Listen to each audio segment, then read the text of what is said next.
I was standing at the stove, stirring the risotto that had taken me 45 minutes to get just right, when I heard my mother-in-law's voice cutting through the kitchen like a knife through butter.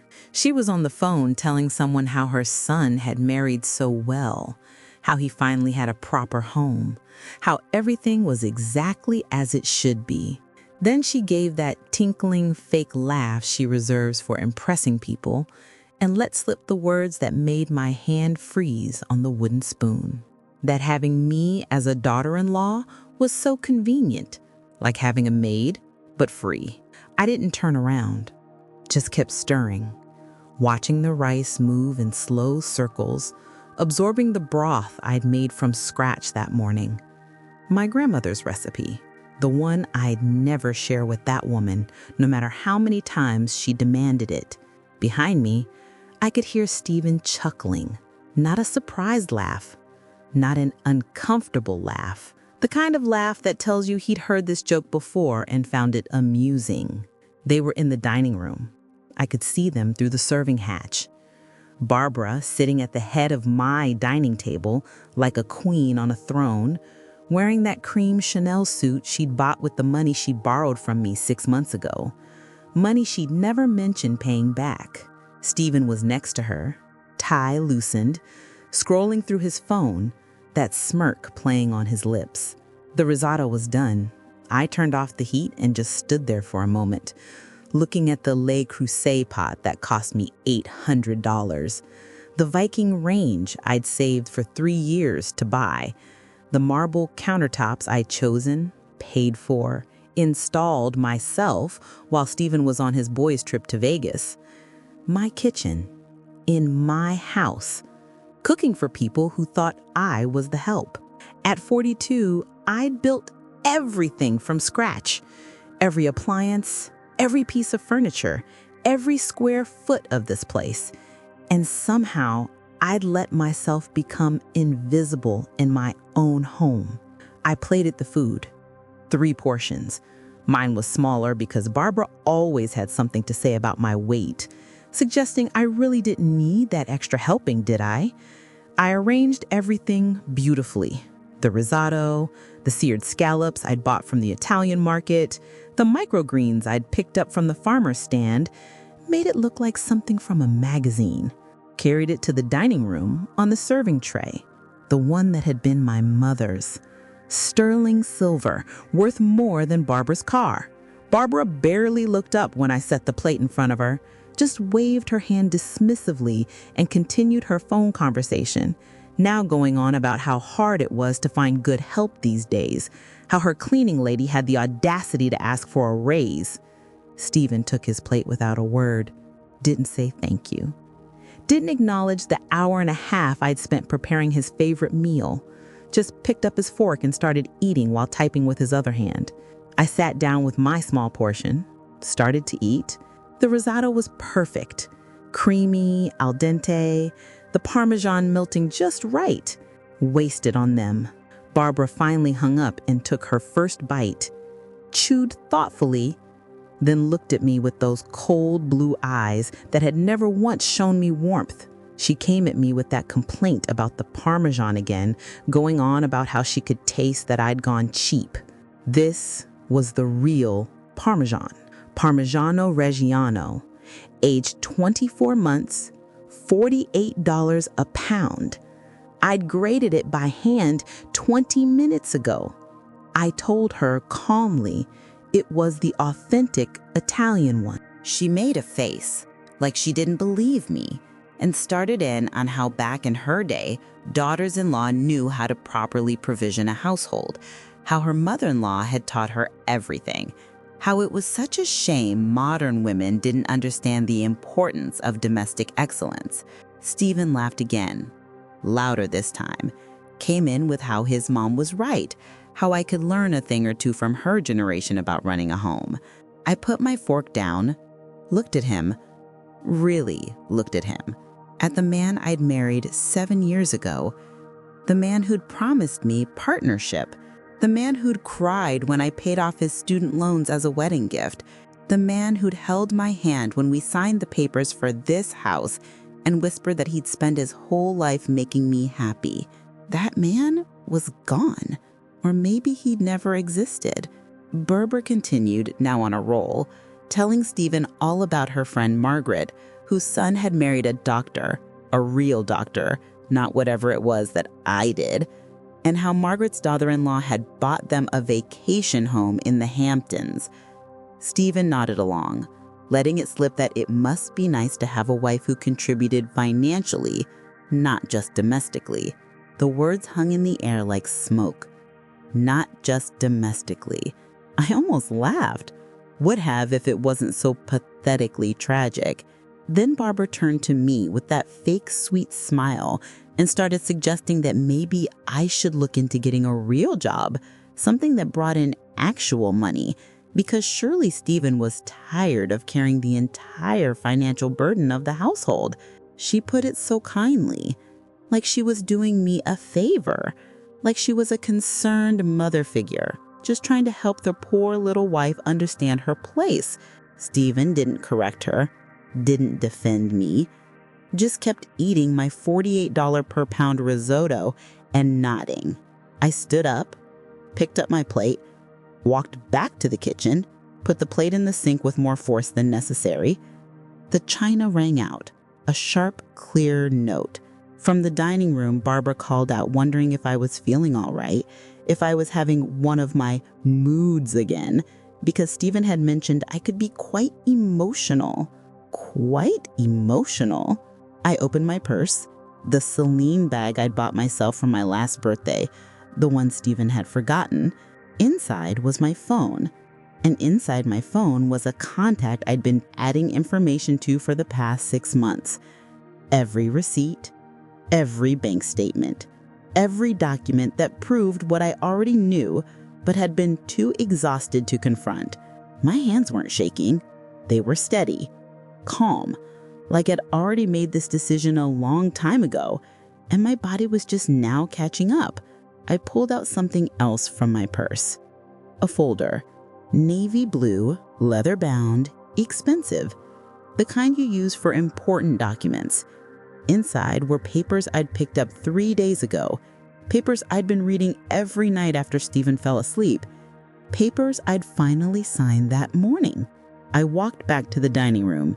Barbara and Stephen both looked up, probably expecting me to apologize for my little emotional outburst, to serve dessert, to resume my position as the help.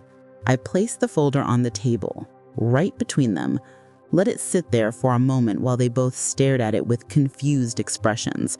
Barbara came at me with that condescending tone, wanting to know what this was, like I was a child showing her a crayon drawing. I told them to open it.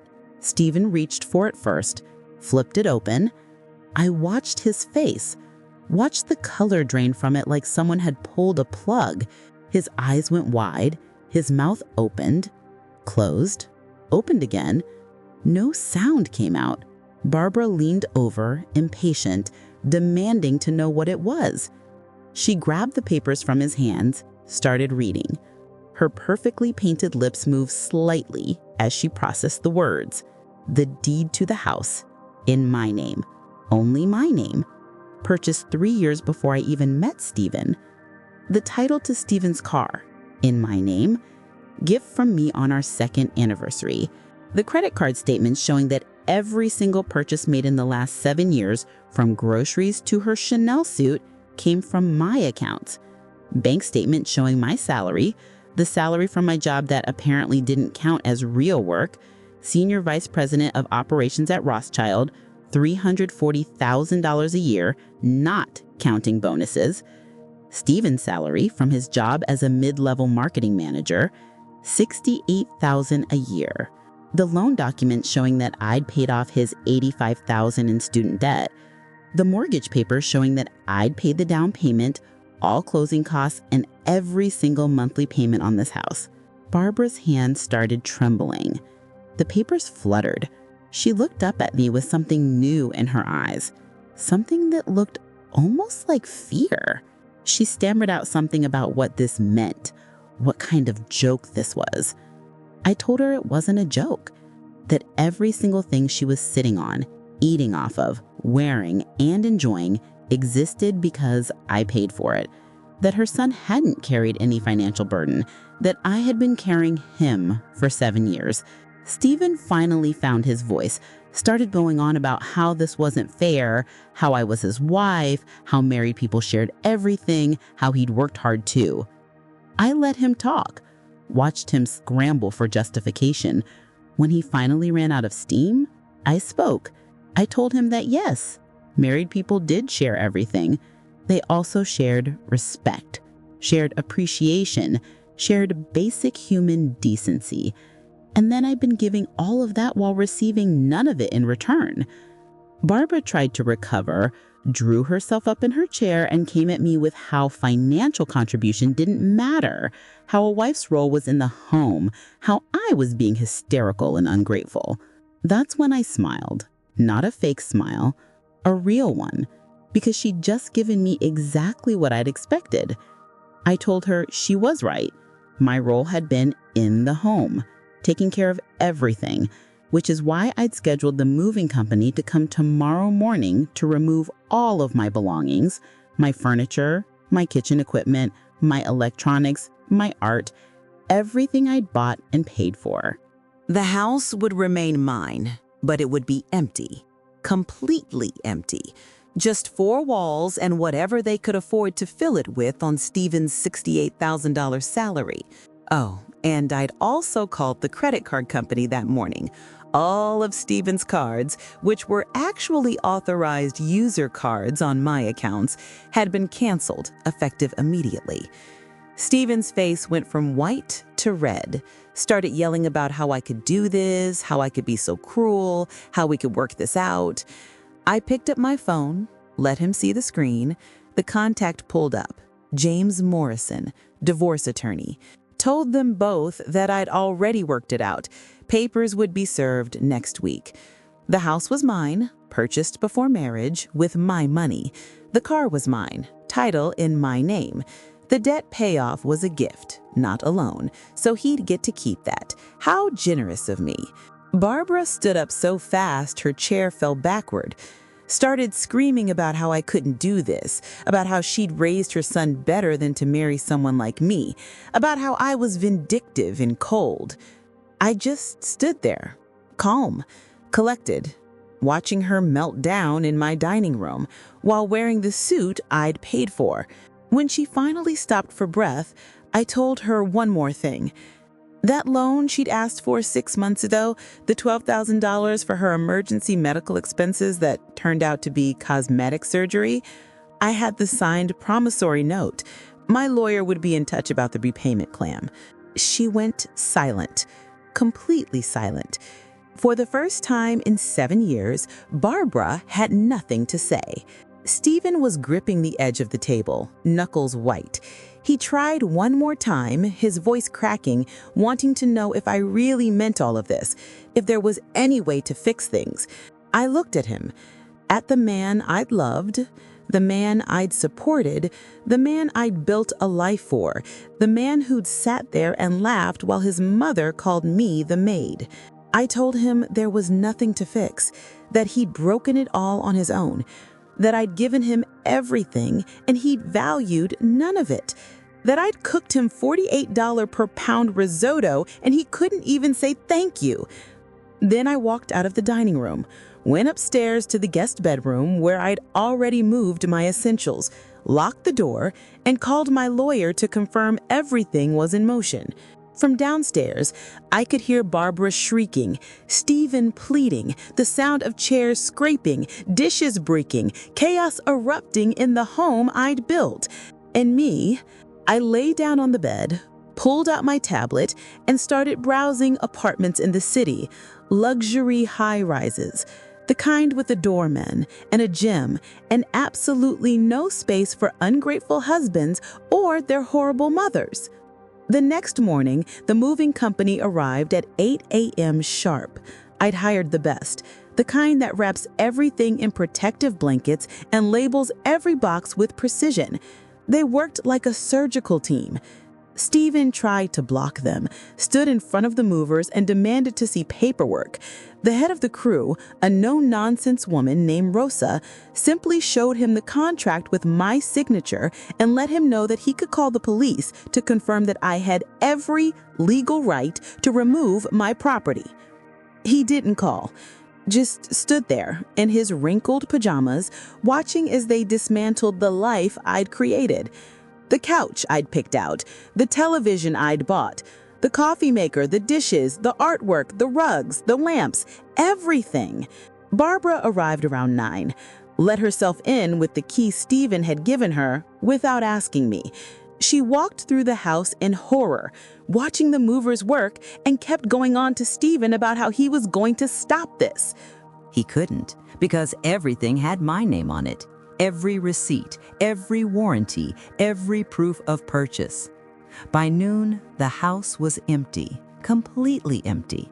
Just the appliances that came with the house and some of Stephen's clothes. That's it. I did leave him something. On the kitchen counter where my beautiful Le Creuset pot used to sit, I left a box of instant rice and a can opener with a note. Good luck with the cooking. You're going to need it.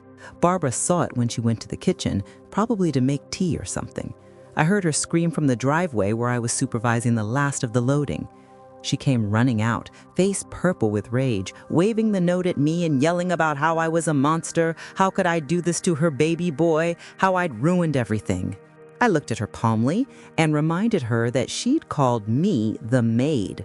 That maids don't own houses, that maids don't pay for Chanel suits, that maids can leave whenever they want. Then I got in my car, my beautiful car that I'd paid for in full, and drove away. I moved into a corner unit penthouse in the Fitzgerald building downtown, floor-to-ceiling windows overlooking the river, 2 bedrooms, 2.5 baths, a kitchen bigger than the one I'd left behind, and absolutely no Stephen.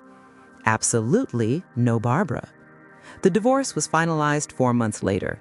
Stephen tried to fight for the house. His lawyer laughed him out of court when mine presented all the documentation. He tried to claim he deserved compensation for emotional distress. The judge actually rolled her eyes. He got nothing. Barbara got a payment plan for her loan with interest. I got my life back. 3 weeks after I moved into my new place, I hosted a dinner party.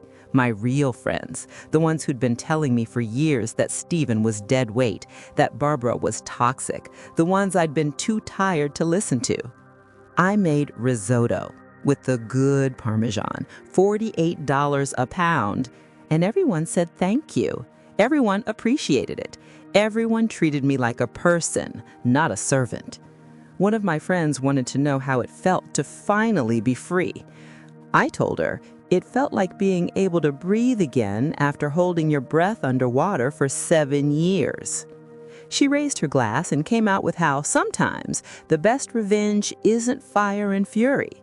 Sometimes it's just quietly removing yourself and watching their world collapse because you were the only thing holding it up. I drank to that. 6 months later, I heard through mutual acquaintances that Stephen had to move back in with Barbara, that they were sharing a small 2-bedroom apartment on the wrong side of town, that he'd been demoted at work because he couldn't focus, that Barbara had to get a job as a receptionist to help pay bills, that neither of them could figure out how to cook anything more complicated than scrambled eggs. I could have felt sorry for them, could have felt guilty, could have second-guessed my decision. But then I remembered that laugh, that smug, entitled laugh while his mother called me the maid.